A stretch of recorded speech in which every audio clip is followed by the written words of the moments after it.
Hi! In this video, we will quickly tell you about ClickCease for Freelancers. Setting up as a digital marketing agency, or going freelance as a PPC manager. Finding clients can be the hardest and most stressful part of setting up a business. Blocking fraud on your search marketing.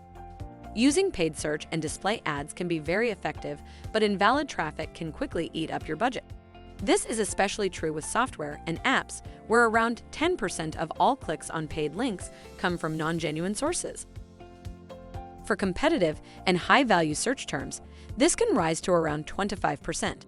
What this essentially means is that your paid search results, display banners, and video ads may be seeing fraudulent clicks and impressions at anything up to a quarter of your budget.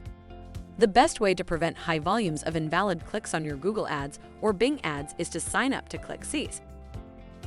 Get a ClickCease account for free today, and you'll start thinking about fake Google Ads clicks. Thank you. I hope that information helped.